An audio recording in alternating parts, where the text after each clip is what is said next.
Hey everybody, and welcome to Pete Carroll Was Right, the confusingly named Alabama football live video show. As always, it's Carter, Ben, and Mitch here to talk all things Alabama football with you. Well, that was satisfying. Not only won the rubber match against Clemson, get to play for just national championship next week, whatever. Also broke that Sugar Bowl curse, which I am extremely happy about. That was getting old. Um, yeah, that was fun. That was awesome. I think it was especially sweet considering, well, I don't. So, when's the last time that there was a game? I know we've touched on this in the last podcast, but when's the last time there was a game in which the consensus was that Alabama would lose? Now, not the consensus from Vegas and not the consensus from like the like S&P Plus and stuff like that. But as far as the consensus from like analysts and media personalities and so on and so forth, like when's the last time the real consensus was that Alabama was going to lose? Because that's what it was here, right? Like I Yeah. feel like maybe 75% of people picked against Yeah, I Alabama. would say two-thirds. Like I looked at basically every national media prediction I could find, and I would say two-thirds to three-quarters of them were picking Clemson. As far as the last time, I don't. Do y'all remember what the predictions were like for the national championship in the 2011 season? It's so funny about that because the one prediction that I remember from that season, and I've always tried to find the clip on YouTube, but I can't, is that ESPN must have been doing like I mean, they did like an extended pregame show spanning the entire day. And I remember it was like Jesse Palmer was one of the people on set. And at the end of it, they were talking about their picks. And they asked Jesse who he was going to pick. And he said, he had this like long lead in where he was saying, I've watched a lot of film and I've thought about this game, for a long time, and I just cannot see any way that Alabama loses. And I was like, whoa, like I didn't expect you to say that. That Uh, gets me pretty fired up. And I think it was kind of because I think people were pretty objective as far as looking at the first game that they played that yeah, year and saying that Alabama was kind of the right. better team for a lot of that Yeah. game. So maybe it was like 50-50 probably. It wasn't the Georgia game a few years ago 50-52, despite being kind of underdog Vegas. Yeah, that's true. People were picking I also again. don't remember. I mean, that wasn't as much of a like, not a game where you're going to get as many like Well, predictions yeah, yeah, true. aside from just like checking the people that do it for big games every week. But um, I guess probably the. I mean, and I don't remember the particular predictions from this game, but just going back and thinking about it, like 2009 SEC championship. Um, yeah, that's certainly the last. Yeah, I mean that's the last time before they were. I mean, they were Vegas underdogs in that game too, which Yep. was, and they were they Vegas underdogs again recently, or is that still the last time that they were? Well, they were Vegas underdogs against Georgia in 2015. Oh, that's right. That's Yeah, right. Okay, Yeah. that's right. They were right. So that's what snapped the streak. Okay. yeah. But even then, I don't think it was as much a unanimous pick by everyone that Right. Georgia was going to win. Yeah. Yeah, so why do you guys think like clearly this was a game where the media and pundits and everybody really got this wrong, and I was thinking like it, so we talked on the last podcast about we said that Clemson is a bit overrated and Alabama's being a bit underrated. Yeah, And I thought that in almost everything that I read, there was not really an acknowledgement of Clemson's flaws. There Yeah. seemed to be so much focus on things that Alabama hasn't done well or areas of that weak spots for Alabama, but there was almost no talk about, hey, Clemson's offense is not very explosive. Clemson gives up a lot of sacks. Clemson's offense just generally is like okay. That wasn't mentioned anywhere. Yeah. I mean, I will toot my own horn a little bit here and say that like, the whole year I was saying that Clemson's offense doesn't scare me. and it just like no, they just got. I don't know. They played well against some. People were giving Clemson a lot of credit for what they saw as really good wins when I don't think Clemson really did have that any great wins besides Auburn. Well, that was another thing we talked about on the last podcast, right? Like I don't remember who it was. I don't think it was me, but we made the point that which great units has Clemson faced? So the one great unit that they faced was the was the Auburn defense, and they did horribly against the Auburn defense. And then then they didn't really face any other really great defenses, and they faced. Maybe Louisville was the best offense that they faced, at least by S&P Plus, and Louisville did okay. I think they scored like 21 points against them. So yeah, like the strength of schedule, their strength of schedule was really overstated. I think there was this whole thing about how they beat like 5 8-win teams away from home or something like that, and but that's just kind of meaningless without context. Right. The only before they lost to Syracuse, Bill Connolly wrote a piece about how their offense does this whole thing where they would sort of push it into gear when they had to, and then just coast the rest of the time, which is kind of what they did against Auburn. They did nothing, and then they got one good drive at the end of the first half and one good drive at the beginning of the second half, and they did nothing the rest of the game. And their offense was kind of like that the whole year long, and in that piece, Bill was basically like, you can get away with this, and Clemson has, but sooner or later, it usually comes back to bite you, which it did against Syracuse shortly thereafter. Right.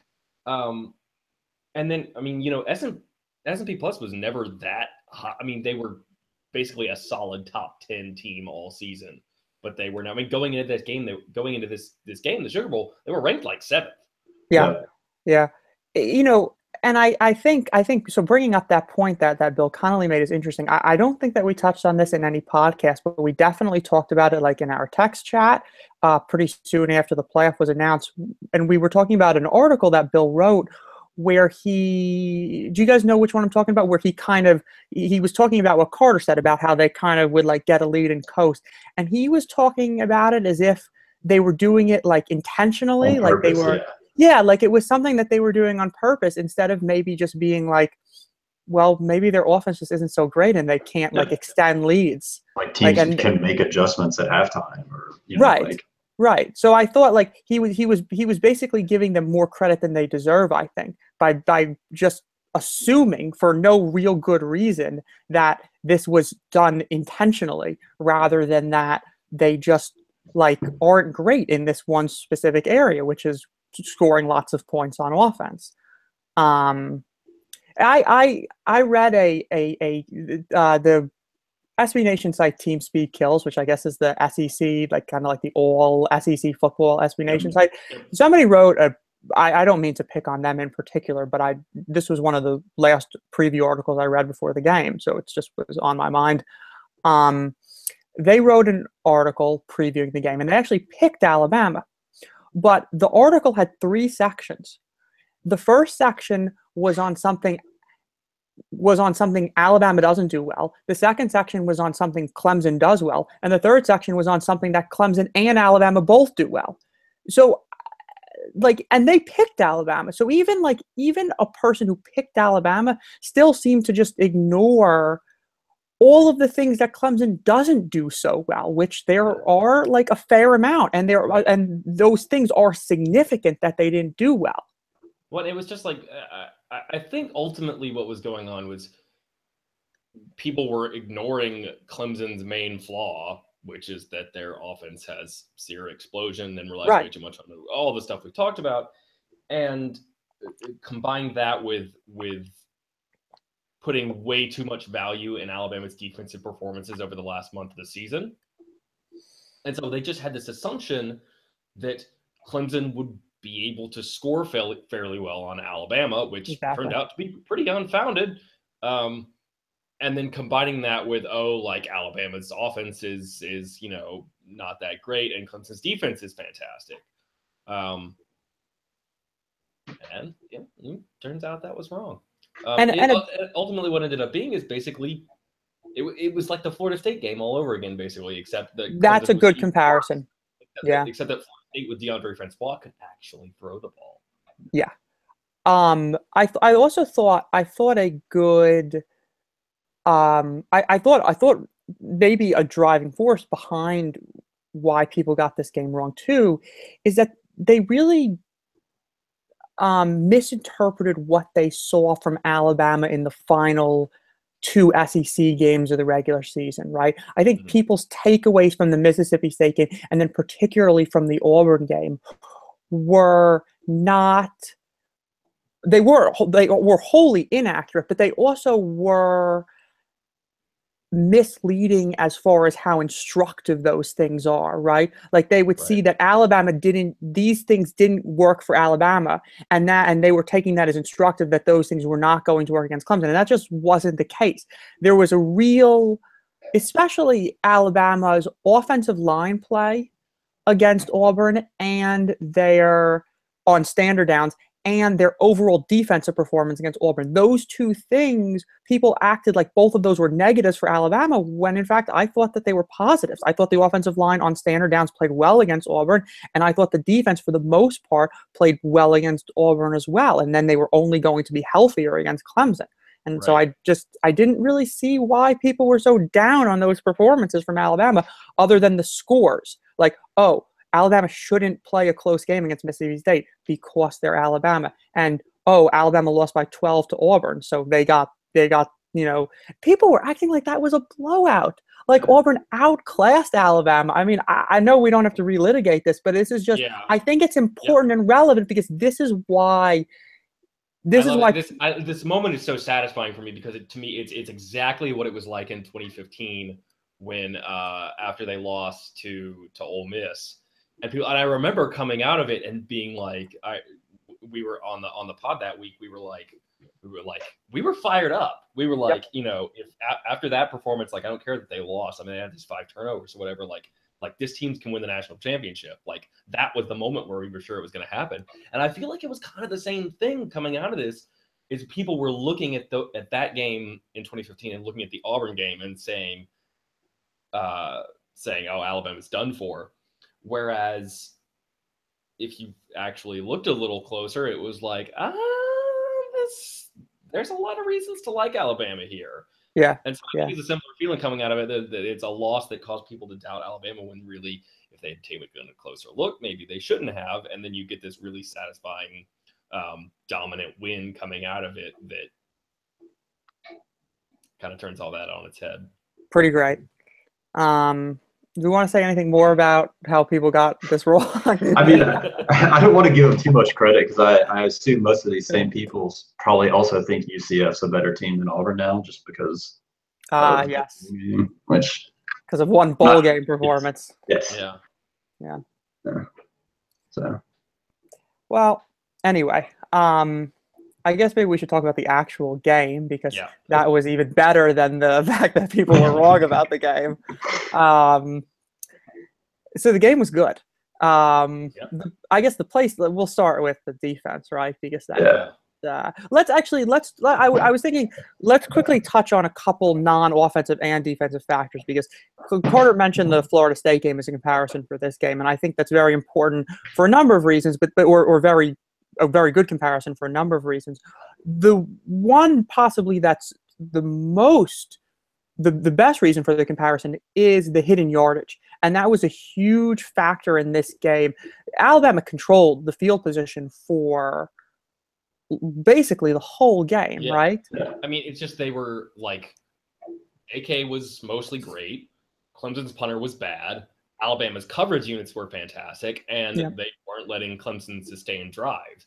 And when you add all those things up, I love it. It's weird because sometimes you hear people talk about field position as though it's like a purely luck-based thing, and there are elements of luck. I just feel like there were people that were being like, "Oh man, Clemson's just had such bad field position." Well, it's like they had bad field position because Alabama made them have bad field position. Yeah. No, Alabama earned this. Sometimes it probably is a little bit luck-based or fluke-based. you know, Yeah. or at least to an Like extent. a big return can be kind of a fluky thing, you know, and like if Right. there's a lot of turnovers involved in how Yeah. the field is flipped, like that's one thing. But when it's a game like this where it's one team that Alabama just played well, right? So right, like they didn't have a lot of 3-and-outs, whereas Clemson did. So that contributed to the field position difference. Alabama's punter played really well. Their punt coverage played well. JK did not kick touchbacks, which ended up being a really good thing for Alabama on kickoffs. And then Yeah. the Alabama coverage units were great. They Well, just it's like I remember there was one where they punted kind of near midfield and JK was going for a short punt and it ended up like on the 15 or something like that. It was not a right. great result from there. And Todd Blackledge, who I'm just gonna say normally I like Todd Blackledge a lot. I think he's really good. But he was like, it was not such a good punt. Well, it's like, well, it was better than a touchback, which is what you're Yeah. gonna see from like a huge huge Majority percentage of kickers punts in that, situation. yeah. You'd rather have them have the ball at the 15 than the 20. So Yeah.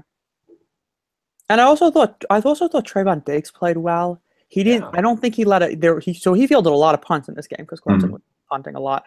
I don't think he let a single one bounce. I think he No. fair caught when He appropriate. made one decision that I thought was pretty risky, where he kind of where he didn't fair catch it, right?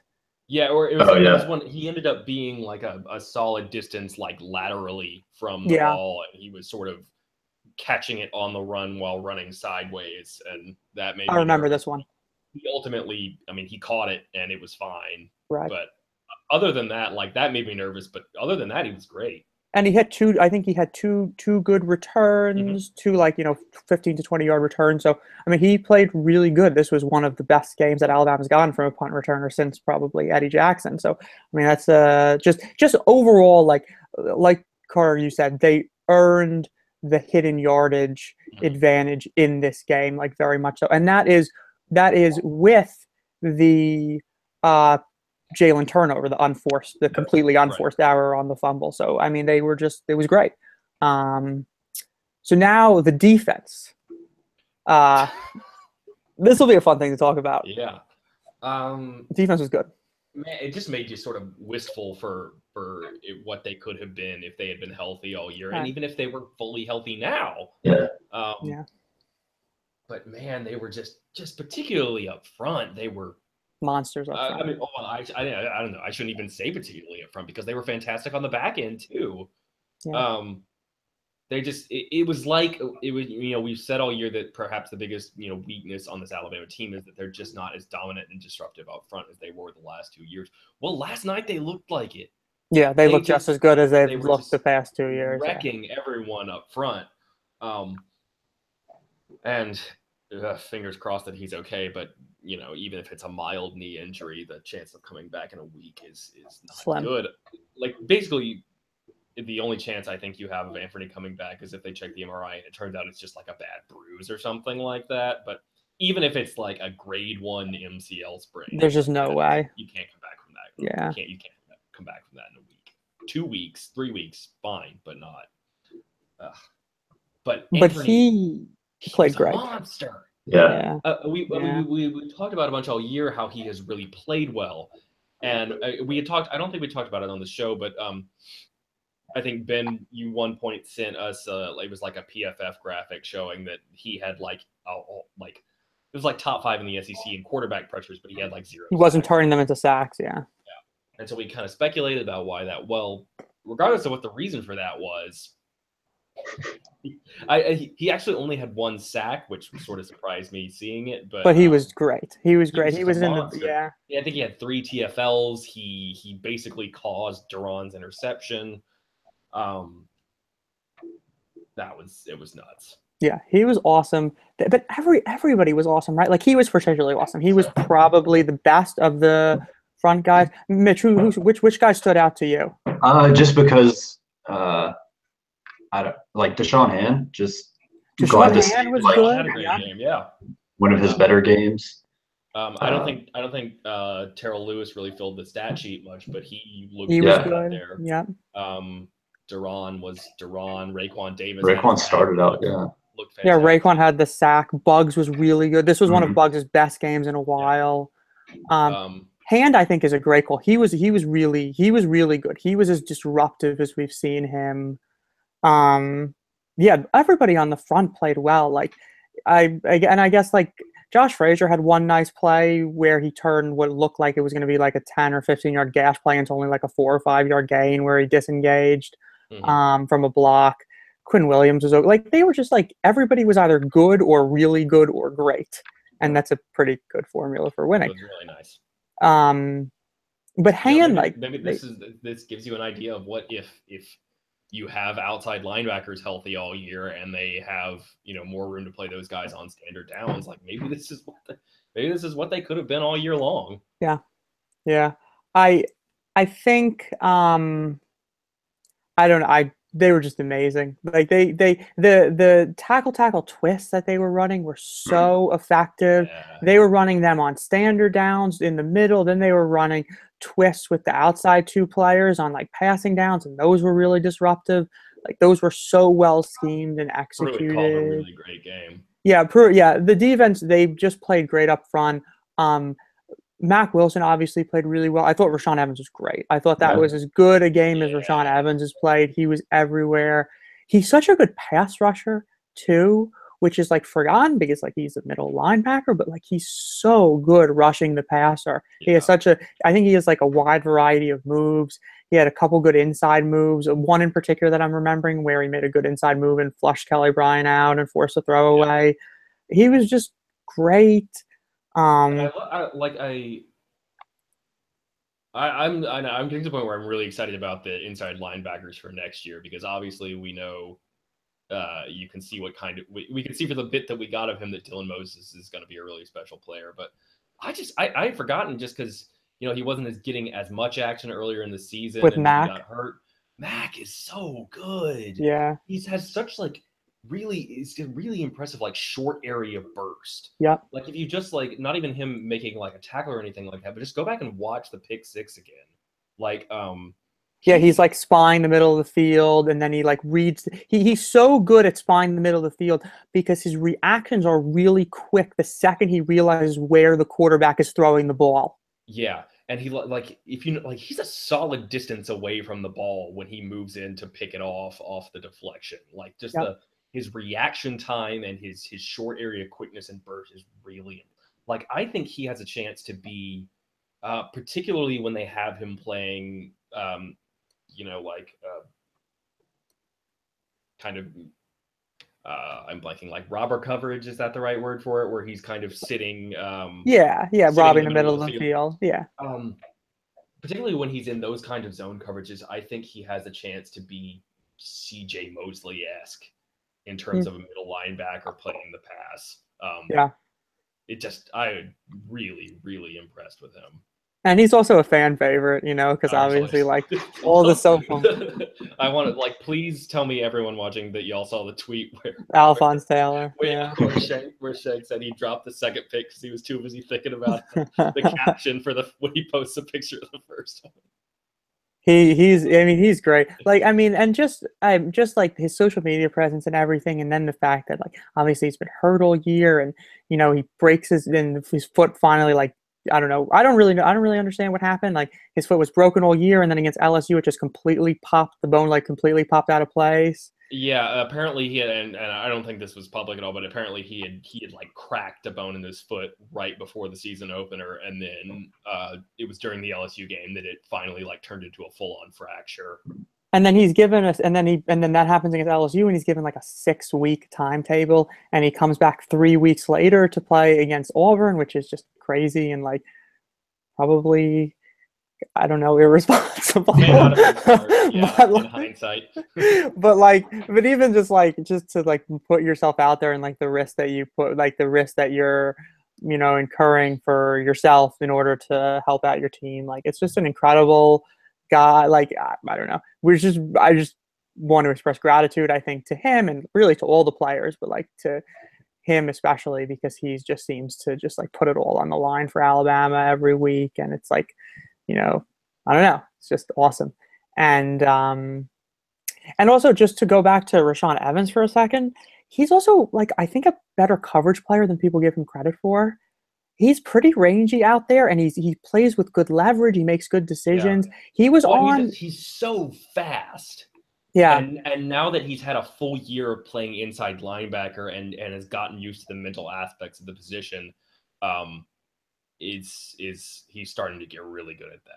Like, he was actually in coverage on Hunter Renfrow on their first third down, and it seemed like they knew. It kind of seemed like they trapped Clemson a little bit because, I mean, they knew the play, and they also knew, as we've talked about repeatedly, that all Kelly Bryant wants to do is throw the ball to Hunter Renfrow on third down. So it kind of seemed like Alabama had it out schemed, and they knew the play, and they had put their guys in position, like, to make the play. But, like, it was Rashawn out there who was making the play in coverage on Hunter Renfrow, you know? And it's like, there was so much angst from all of us about, like, how are they going to stop Hunter Renfrow? Like, God, it can't be a linebacker, but not only can't be a linebacker, but don't put Tony on him and make sure it's always Minka and so on and so forth. And, like, they did not do that. Like, they kind of just played him straight up. They played him with linebackers. They played him with Minka. They played him with Tony, and they really kind of shut him down. He had a couple first down catches, and obviously had one incredible catch on the sidelines in garbage time against Minka, but just overall, he wasn't really particularly impactful. And I mean, nobody was particularly impactful.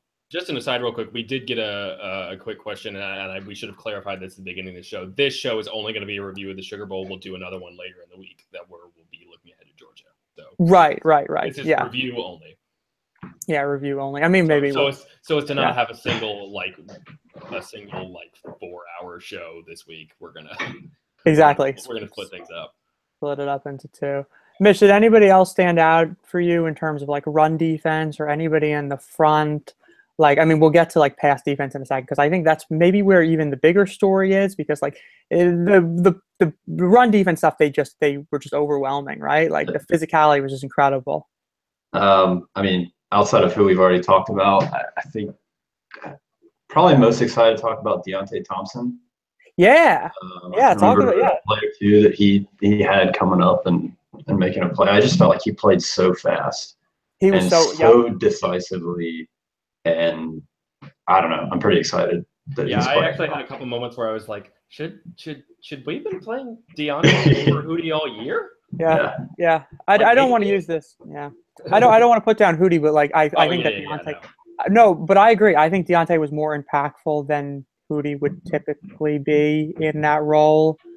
He was just, like you said, like, and I also I talked about this on Twitter earlier today, but he just seemed to be so confident. Like, he was so clear that he was on top of all the calls and the checks. He always knew his assignment. Like, just like simple things like that, putting himself in the right position to make plays. They had that one third down conversion where I think he was playing he was just playing a deep zone, and he was just, like, slightly late coming in on a throw to Kane. But other than that, he was just really good and sound and just always in the right place. So, like, he played great.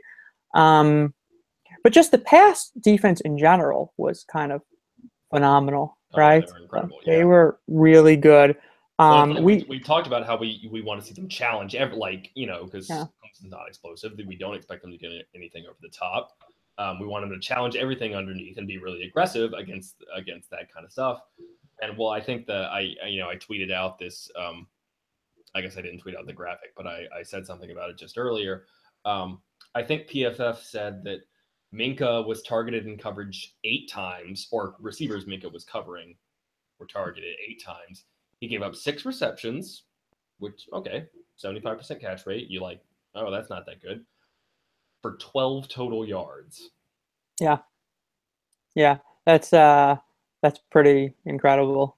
So Anthony Averett, I was thinking about just today. I was like, I don't remember anything from Anthony Averett at all. He did his job.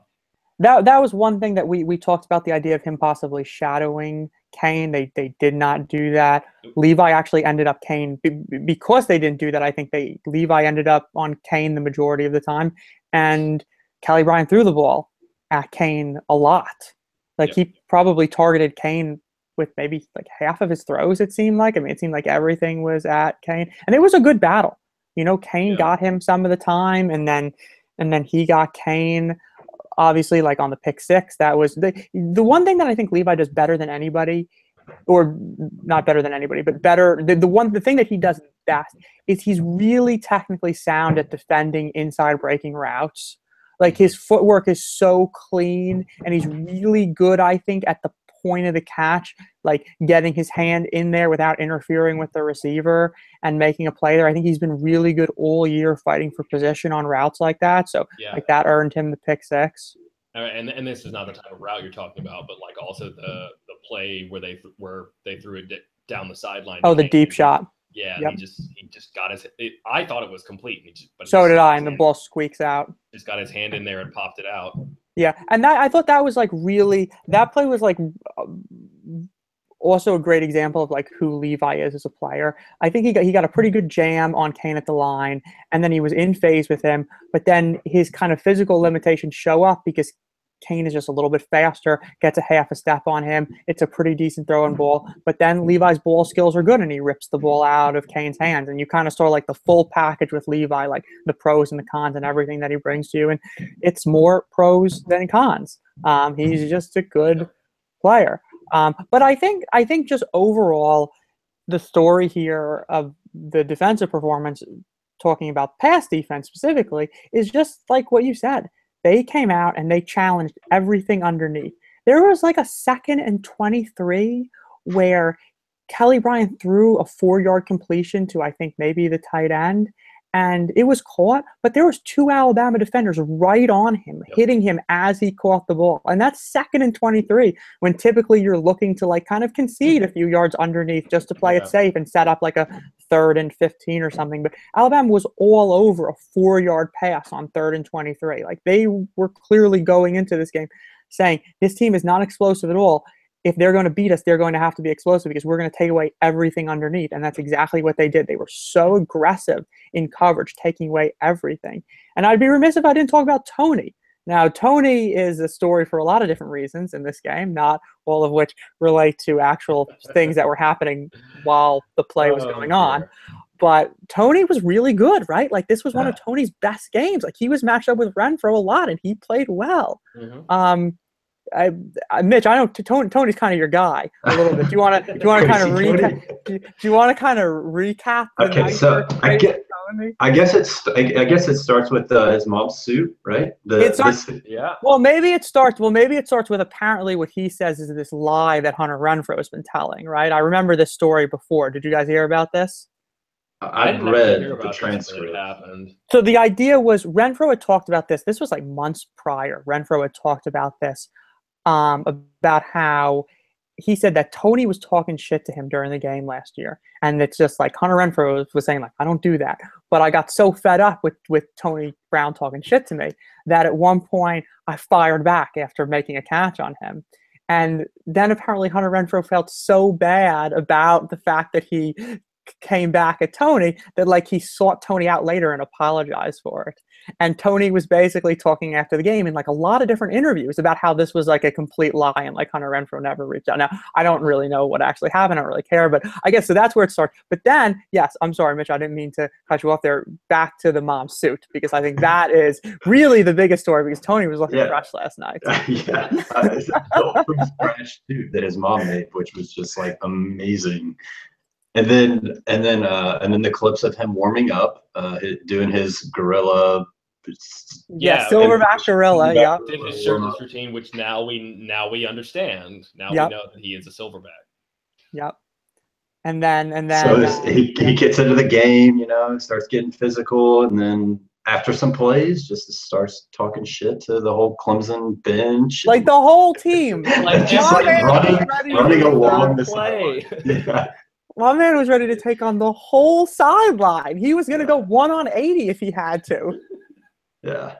It was great. It was very like Dre Kirkpatrick-esque. Like I can feel like I remember like I can like see images of Dre Kirkpatrick talking shit to like the entire LSU sideline during the national championship, and that's kind of what it reminded me of. Like Tony just like every opportunity is just screaming at the sideline. He's amazing. Like he's really amazing. He's really like it's such an interesting career, right, for Tony Brown at Alabama, because obviously like there's the fact that he was this super highly touted recruit, and he certainly has not lived up to that. But then this year, he's like out of nowhere become this like fan favorite for his like crazy toniness. And he's just, like he's kind of awesome. I feel badly because he's probably not going to play that much against Georgia, just because Alabama's not really going to be in dime a whole lot. that much against Georgia. But that just means that Crazy Tony needs to make his impact on special teams, which he's good at. He's a good special teams player. I think he downed a punt at like the 2 or 5 yard line or something. Yeah. In this game, he caught one. So yeah, I mean he was good. They were just great on defense. I don't know. I think that it's very hard for an offense against this type of Alabama defense to move the ball if they can't be explosive, or if they don't even have the threat of being explosive. Yeah. Right. It's one thing to not score on any big plays, but it's another thing to really not be able to do that. And Clemson is just like not able to do that. And that was the sort of thing that was sort of crazy to me, was that the whole, I mean, the big Clemson last drive, which, okay, leads me to a side point about, just real quick. Clemson ran 70 plays in this game for 188 yards. So that's a whopping like 2.7 yards per play, first of all. Second, 18 of those plays and 75 of those yards came on that last drive. So if you take out that last drive, which was all garbage time, basically, which is sort of the point I'm getting to in a second, they ran 52 plays for 113 yards. So that's crazy. A smidge, like 2.2 yards per play. But it was like that whole last drive, it seemed like Dabo had given up at that point. Yeah, he was like running the ball. Yeah. I was like, I know your team is not built for that, but like there were like 7.5 minutes to go and they were down 18 points. Like it didn't feel like there was any sense of urgency. Yeah, he was like, he was running the ball. They were kind of taking their time. He was trying halfback passes. Like, okay, Dabo, like, what? Okay. Like, by all means, you wanna help us, run the clock running defense, then that's, by all means. And I don't know, I don't know if this was a function of the fact that like he was, like you said, kind of like seemingly giving up, but not kicking the field goal was so stupid. He wasted like 40 seconds and 2 timeouts. And even if he had scored the touchdown, it wouldn't have been worth it, because it would have, you're still cutting a 3-possession game to a 2-possession game, no matter whether you get a field goal or a touchdown. But like then they didn't ultimately get any points, but like that was dumb. And it was just a mess. They were just an absolute mess on offense. And it probably all starts with Kelly Bryant, who's just not a great quarterback, right? I mean, he runs well. He's big and fast. But just not a great passer. And this was also kind of narrative busting in a way too, right? Because like, oh, Alabama can't defend spread teams with mobile quarterbacks. Well, no, they can defend spread teams with mobile quarterbacks. They just can't really defend Deshaun Watson or Cam Newton or Johnny Manziel. But it's not because those guys are spread teams and mobile quarterbacks. It's because those guys are incredible football players. Yeah, like I have no doubt that if Alabama had played Georgia or Oklahoma, that Baker Mayfield would have done a lot of good things, but that's because Baker Mayfield is really, really, really good. Right. It's not because because he can run or plays in a spread offense. Like, how many mobile quarterbacks and spread offenses has Alabama completely shut down over the last, 5-6 years? Exactly. Yeah, plenty. And this was just like no exception to that.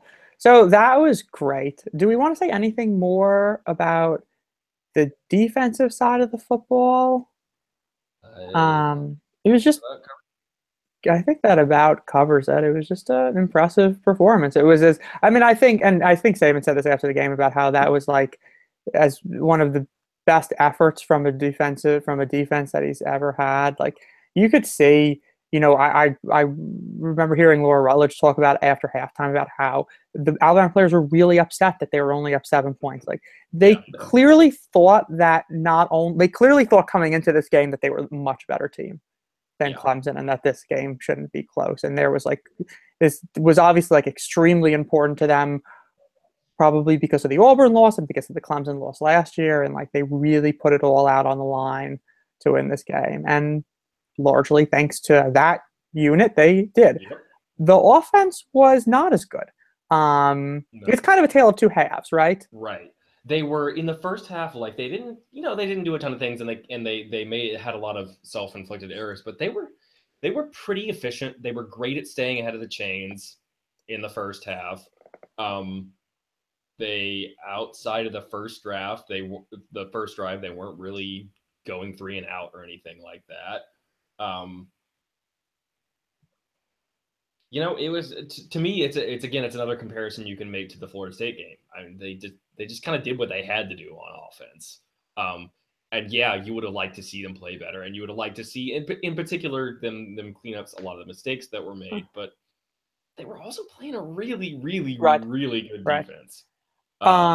Yeah, they were, and you can't lose sight of that. I want to start. There's definitely a lot to talk about with the run game, but just to start with the quarterbacks really quick. What did you guys make of the little post-game report that we got about the quarterback situation? The pregame or the Tua stuff? About him potentially playing the pregame report? Yeah. I'm sorry. The pregame report that Tua was going to. So I didn't. Did y'all know that Jalen had missed some practices because he was sick? I did not. So I had heard someone say on Twitter, like on like Wednesday or Thursday, that like Jalen and a bunch of other players were sick, but it was just like it wasn't like a reporter. It was just a well-sourced. Yeah. It seems like something that might have trickled out from a player or something, and media as it does, but maybe, and I guess on those days Tua was running, the first team offense, and maybe there was some misinterpretation about, he was running some of the first team offense. That must mean he's going to play some. Yeah. And the whole Jalen being sick wasn't communicated well enough. I don't know. It was weird. So let me ask you this. Are you convinced that was a false report and Tua was never getting in the game last night? Or do you think it's possible that the situation just didn't?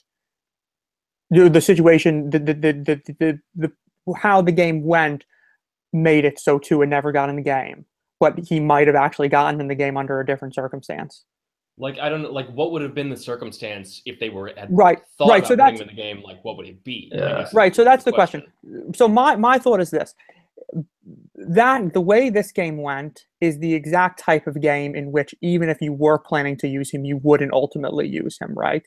Like a game that you were kind of in control of from the very beginning, that you had the lead from the very beginning, that you kind of got the feeling that as long as you didn't make mistakes, you were probably going to win the game. So like if Tua was going to play, this was the exact opposite of the type of game that you were going to put him in. The better question though, so I guess what I'm saying is that the fact that he didn't play doesn't rule out the possibility that it was actually a legitimate report that they were thinking about playing him. But I think your question then is the next question necessary to be asked, which is that what is the situation that would have put him in the game? And I don't know. The only thing I can think of is that it wouldn't really have been score dependent. It would have just been like, we need a spark. Here's the Tua package. Throw him on in there. Like something like that, maybe? Yeah. Yeah, except I just have such a hard time seeing that being the kind of thing that Saban would do. Me too. And if you need it, I mean, there were times that maybe they could have used a spark in the second half, and we still never saw them. So, right. I mean, I don't know. It just never made sense to me why he was going to have any sort of role in this. Yeah, I'm more inclined to believe that it was never an actual possibility. Right. This is something I think this is what's really important to talk about when you bring up the quarterback situation. And we've discussed this before, and we discussed this on Twitter, and we discussed this during the first podcast, is that they didn't need a great game from the quarterback in order to win this game. Yeah. Like, they're a better team than Clemson. At worst, it's 50-50.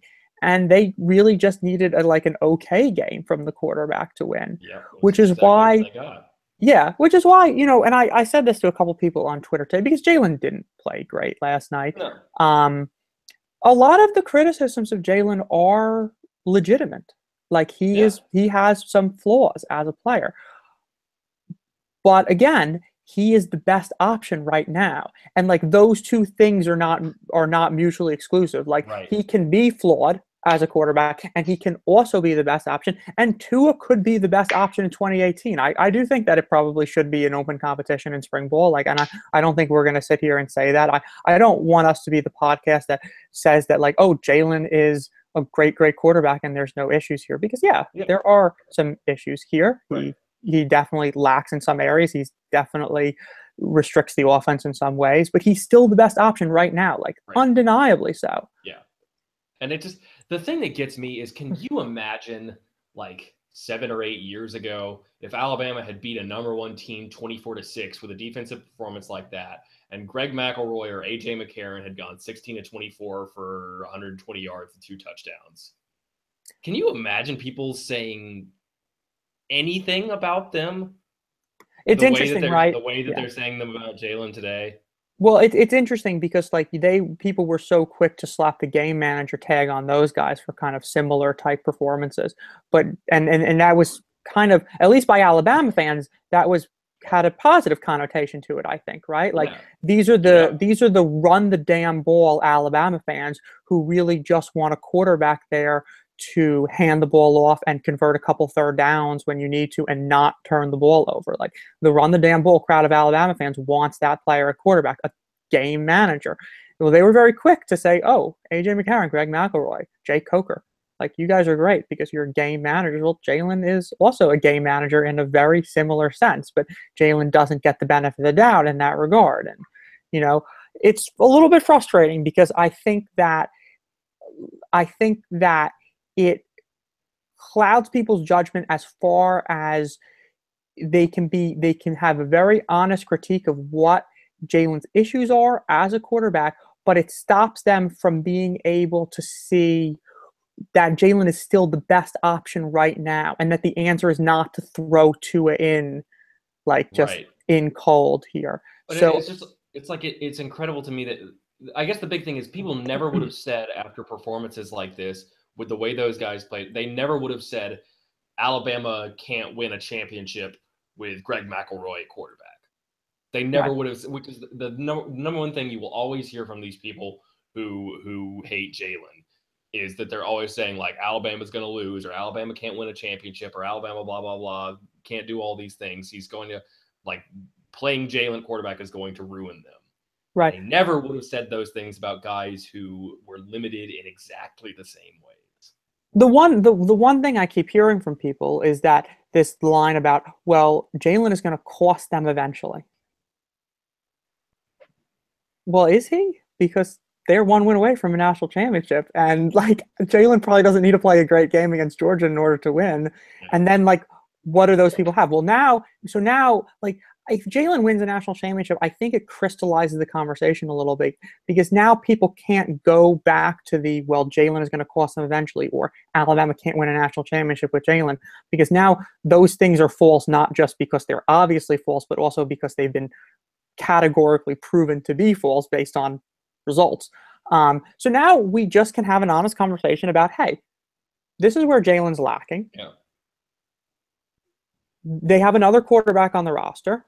He has some things that he does well. Let's kind of see who the best guy is, and let's kind of let this win out, instead of just kind of these over-the-top, hyperbolic assessments about Jalen and about Jalen's relationship to the team winning football games, where people say they can't win with Jalen. They're never going to win a national championship with Jalen. Jalen's going to cost them eventually, because that does the conversation no good. Right. And it's also like those narratives would have never existed. I mean, just think about the last time he touched the ball last season. He made a play himself that no other quarterback under Nick Saban for Alabama could have made, that put them ahead and in a position to win a national championship. And, you know, we've said many things before about that game, and you know, obviously you're not going to blame them, but like if the defense had just gotten a one stop after that, this narrative never exists in the first place. And Jalen is hailed as this kid who led his team to a national championship as a true freshman. What people do, I think, is they take their very legitimate points and their very legitimate arguments about Jalen's issues as a quarterback, and they delegitimize them immediately by taking them 5 steps too far. Yep. Yeah. So, you know, hopefully Jalen wins. Hopefully he's the winning quarterback on Monday night. Hopefully he's hoisting up. So bad. Me too. Hopefully he's hoisting up that trophy at the end of the night. And then, like, we can celebrate that. And then when March and April roll around, we can start to have a very honest conversation about who the quarterback should be in 2018 that doesn't revolve around this idea that Jalen can't win or that Alabama can't win with Jalen, because Alabama can win with Jalen. Yep. And at worst, they will have with Jalen 2 national championship appearances, and at best, they'll have 2 national championship appearances and 1 national championship. Hopefully, it's the latter. As far as Jalen yesterday, he wasn't very good. I would say B minus, C plus. Yeah, I thought he missed some reads in the zone read game, which is kind of rare for him. I jinxed him. Yeah, it wasn't egregious. It wasn't egregious. I just thought that there was a couple. Yeah, I thought there was a couple opportunities for him to pull and keep the ball where he didn't do that when the end kind of squeezed and he kind of missed an opportunity there. Obviously, he missed some big throws. Like the flea flicker, you have to make that throw. Calvin had 10 yards on the guy. That's a gimme. It was at a critical time too, because it's like, are you going to start to put this game away? Or are you going to let Clemson hang around? He missed that throw. He missed a throw to Robert Foster on a first down, on a ball that bounced. He had a third down throw to Henry Ruggs that Ruggs was wide open, and like it was a completed pass because Ruggs made a great catch, but it wasn't a good throw either. So they just like his accuracy was just not there tonight. Like even on a lot of completed ones, he just didn't. He made some decent throws underneath. Yeah. And his first throw of the game to Cam Sims really should have been caught. Yep. It hit Calvin on a nice slant on a red zone play. Hit Irv Smith on a little comeback.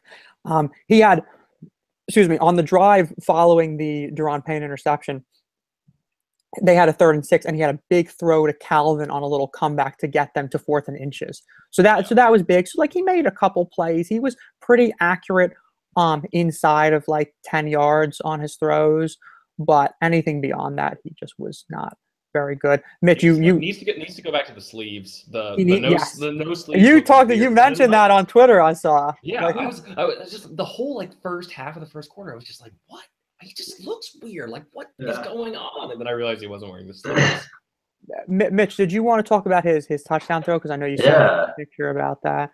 Yeah. So watching it live, I was like excited about that play because he got on the move, kept his eyes down, like kept the play extended, found Calvin in the end zone, and then when I was like quickly watching some stuff today, I saw a different angle of that play, and Calvin just beats whoever was on. I think he was in the slot on that play, and just like immediately puts the move on the guy. Inside release, yeah. Right. Yeah, and that was Jalen's first read of that play. Like he takes the ball and looks directly at Calvin, and then as soon as Calvin releases, he looks away over to whoever the receiver on the right was that was slanting in.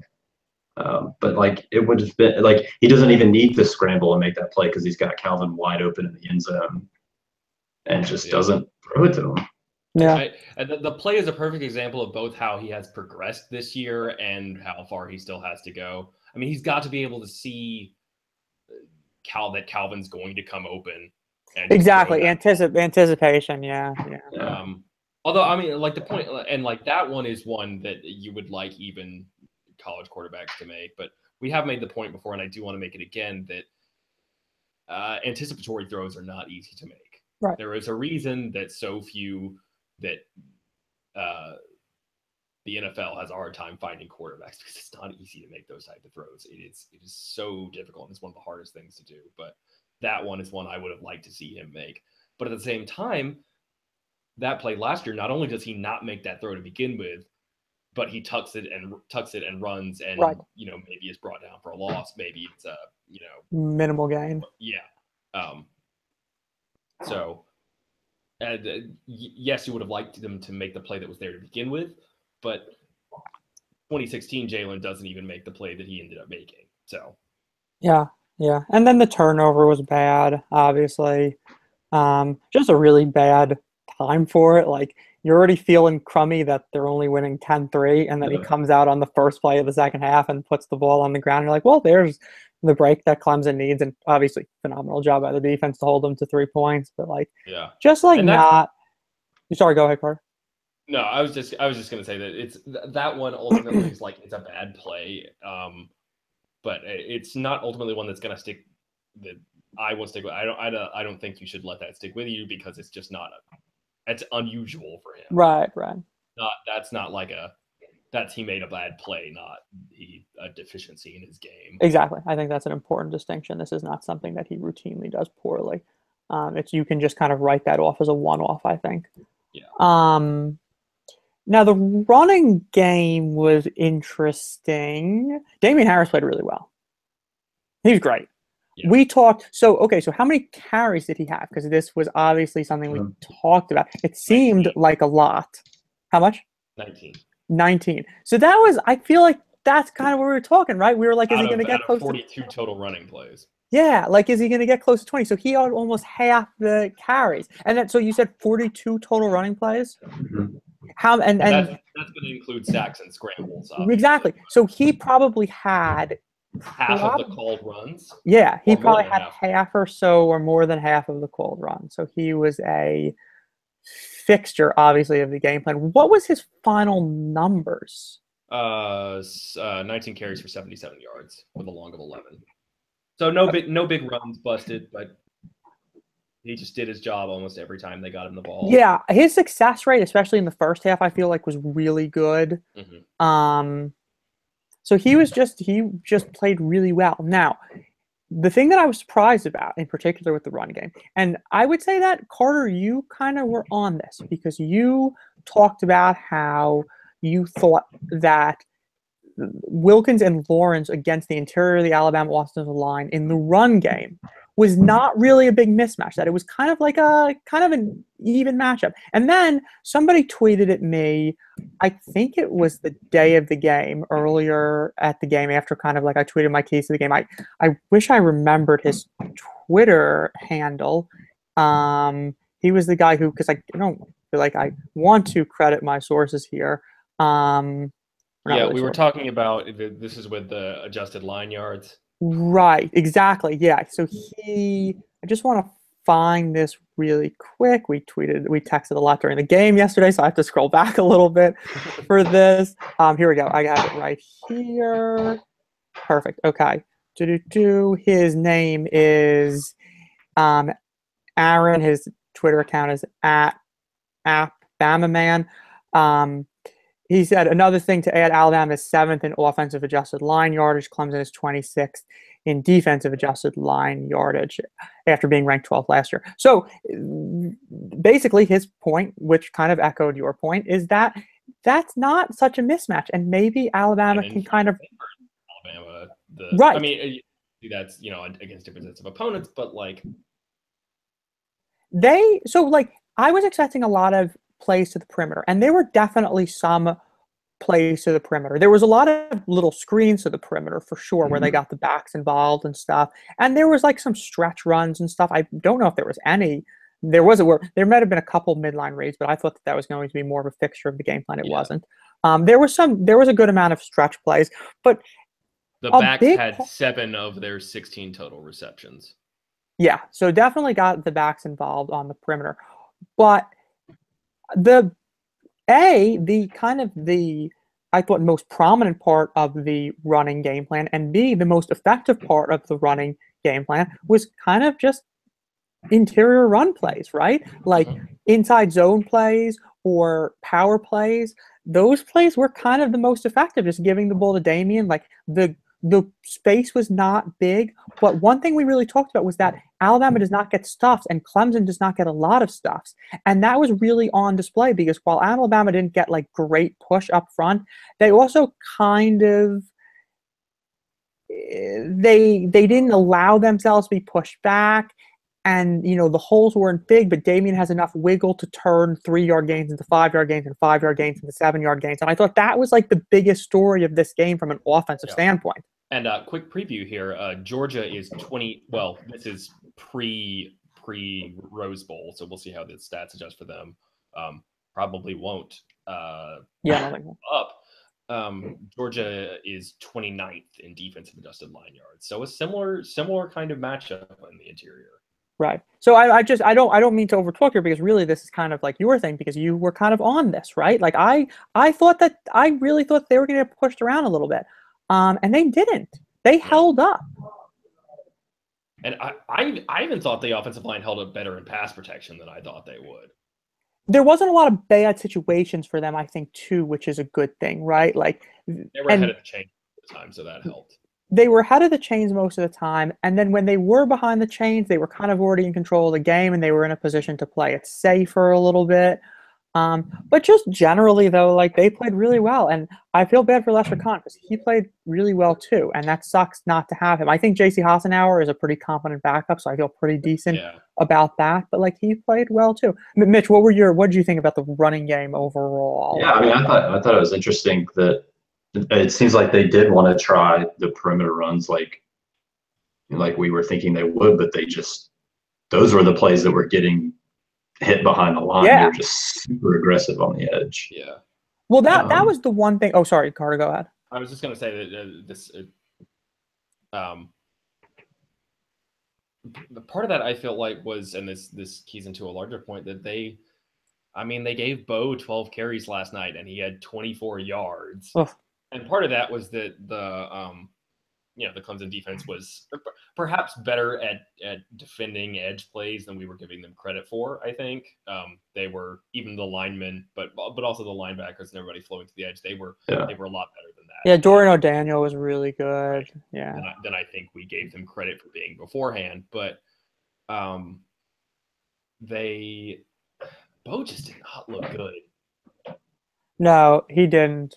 It's going to be interesting because, like, Josh Jacobs had how many carries in this game? He didn't have a carry. 0. And he had 1 reception, maybe? 2. Yeah, so yeah, whatever that was about, people were saying that, like, oh, Josh Jacobs was talking about James Harden. I don't think so. I think he was actually, and I think I heard that in warm-ups he had a thing on his hamstring. Yeah, I did. That he wouldn't have had a larger role if he were fully healthy. So I think it's kind of, and I also heard that like he wasn't even in the first group of running backs during warm-ups. Najee was with Damien and Bo. So okay, so if Josh is in better shape against Georgia, and I know we're not really talking about Georgia, but on the topic of kind of Bo having a rough game, maybe you want to see a little bit more Josh Jacobs, get the more sort of like nimble athletic backs out there as much as possible against Georgia and kind of go from there. I think you want to give Damien lead back carries against Georgia, and then I think you want to supplement him with mostly Jalen and Josh, because I just... So do we think this is more than just like a bad game for Bo? I mean... I don't know. Let me check his game log. I'm trying to remember his carries. Yeah, because there were some where it was like he was on the outside and Clemson was kind of already in the backfield. Yeah. But then again, there were others where he just tripped or didn't see the hole. And how many carries did you say he had? 12 carries for 24 yards. And some of those were just like on inside run plays. It is just so obvious how much worse his vision is as compared to Damien's. He is just not a good in between the tackles runner. He kind of wants to do one of two things, right, on inside plays. He either just wants to pound it straight ahead or he wants to bounce it outside. And like he kind of only has those two settings. Like he's not really nimble in terms of picking his holes inside. He kind of either like, I just want to run it up the gut as fast as I can and fall forward for 5 yards, or I want to kind of like make a cut, bounce it outside, and like try to hit a big play that way. Neither one of those things really worked all that well. But I do think though that they were kind of like all over him on some of those plays too, like Mitch said. So I don't really know completely where to come down on that. Clemson in general was just crazy aggressive with run blitzes on standard downs, which is interesting because the narrative is that their defensive line is amazing, but they were just like, they were sending like 5 or 6 guys on every standard down play.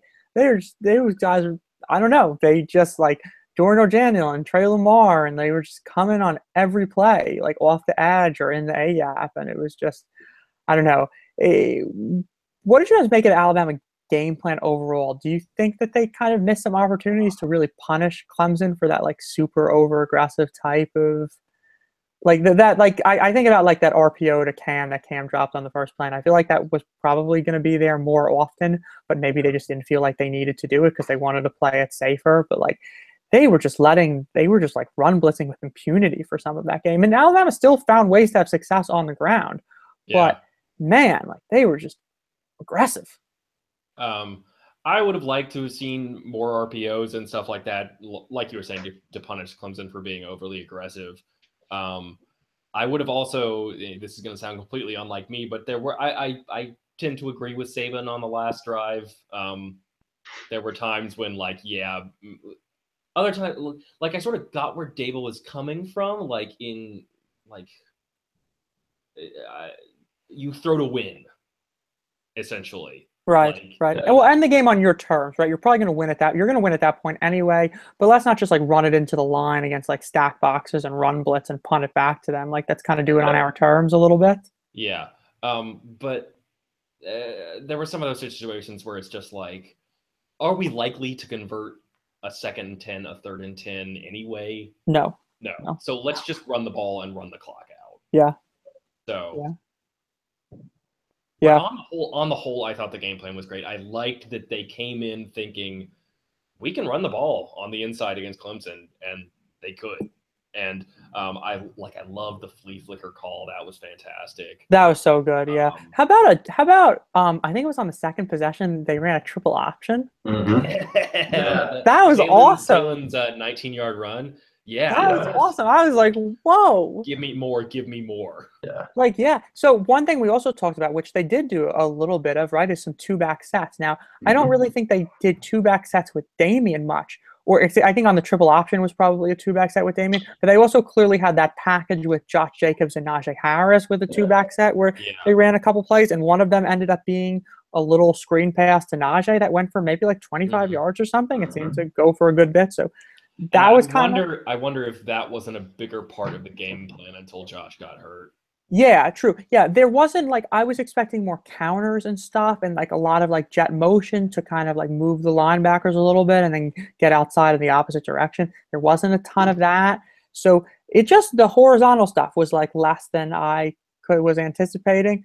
But the 2-back sets were there. They were more effective. Maybe they would have been used more frequently had Josh not gotten hurt, but. It's just generally, I guess the story is kind of just that Damian Harris played really well,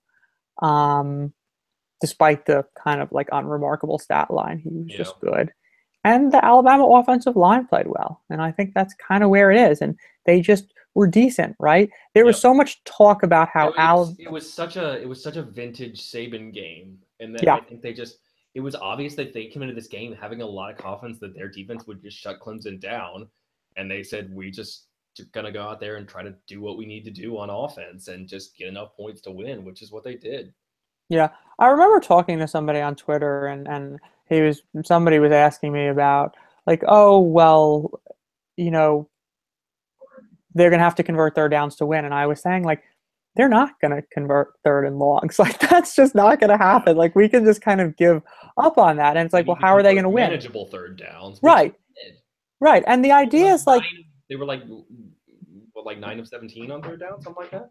Yeah. The idea is that they don't need to. That's just not going to happen. But they don't need it to happen to win, right? And the big reason is because first of all, they can stay ahead of the chains and put themselves in more manageable 3rd downs. But they also only are going to need a handful of scoring drives, and I think that's kind of the big thing that we hit on before this game, is that they just needed a few scoring drives to win this game. They weren't going to need 6 or 7 or 8 scoring opportunities. They were just going to need a kind of a small handful. I think we're all looking for something in the range of maybe 4 to 5 scoring drives, right? So ultimately they had 3 scoring drives plus the missed field goal. So the offense created 4 scoring opportunities for themselves, one of which obviously off the turnover. It's kind of that's kind of it, right? Like that's Yep. kind of exactly the script, as you would say, like, or as like you would say about this being Saban's, type of game. Right. So they won. Yeah. Yeah. Do we have any kind of really quick early thoughts on? Well, was there anything else we wanted to say about Clemson? I don't think so. Okay. Any quick thoughts on Georgia? My like 10-second, I guess, of what I would say is,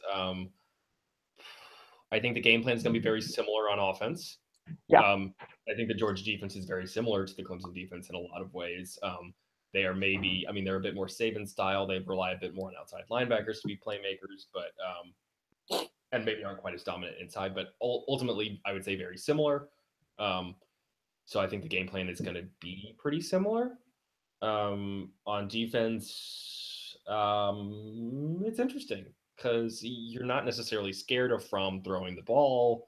I don't know. I'd like to see them just play old school Saban style.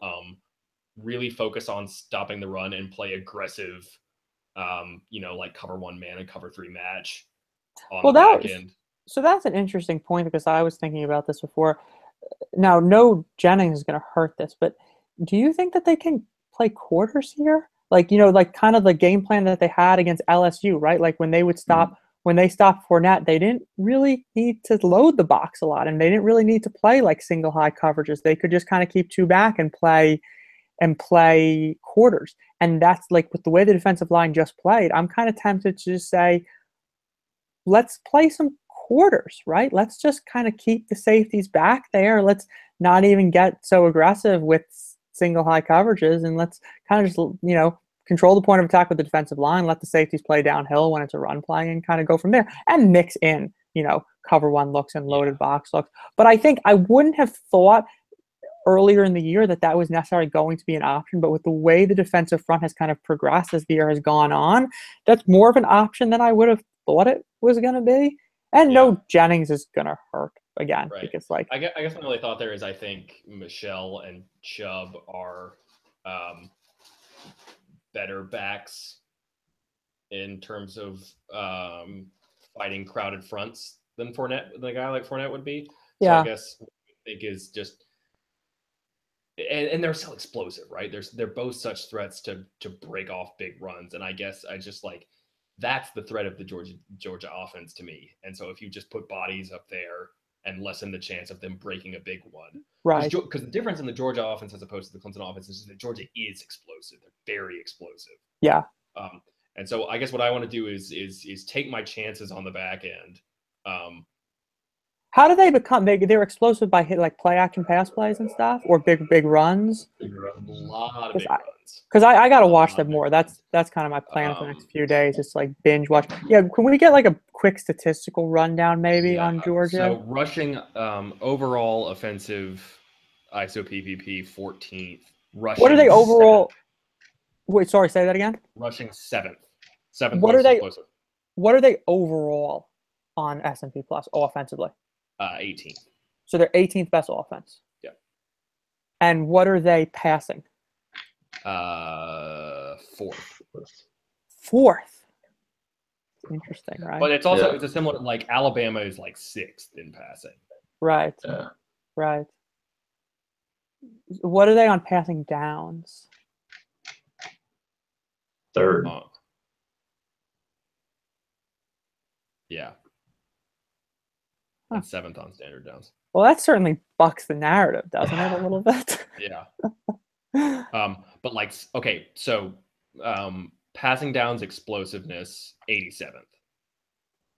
Okay. Standard downs explosiveness 5th. Right. So they're breaking big runs and I think hitting big plays off play action. But nobody hits big runs against Alabama. Right? Who breaks big runs against Alabama? Yeah. Chubb did once. I was gonna say it was. Yeah, but like, that was, I mean, obviously that's garbage time, and that was one play. But how many other can you even like? LSU had one this year. Oh yeah, they did. I remember. Right. To set up their one touchdown. Yeah. but like nobody really does it, right? Like Kerry. Yeah, it's not like a game plan. I mean, it's not. Yeah, that's the thing. Like that just doesn't happen against Alabama because they tackle right. They tackle too well. They play too sound. I don't think if a team is going to see. So that's the thing, right? Like we think like a team needs to be explosive to beat Alabama, but I think a team needs to be explosive in the pass game to beat Alabama because I don't think they're. I don't really think that you're going to be able to hit explosive running plays. Yeah. So Against maybe you do play quarters then. So yeah, to be a little bit more conservative on the back end, right? Yeah. Quickly, what's Georgia's defensive S&P plus? Like 8. Okay. Yeah, that makes sense. They're good defensively. Man, they were good defensively in the second half yesterday. You guys think Baker was hurt?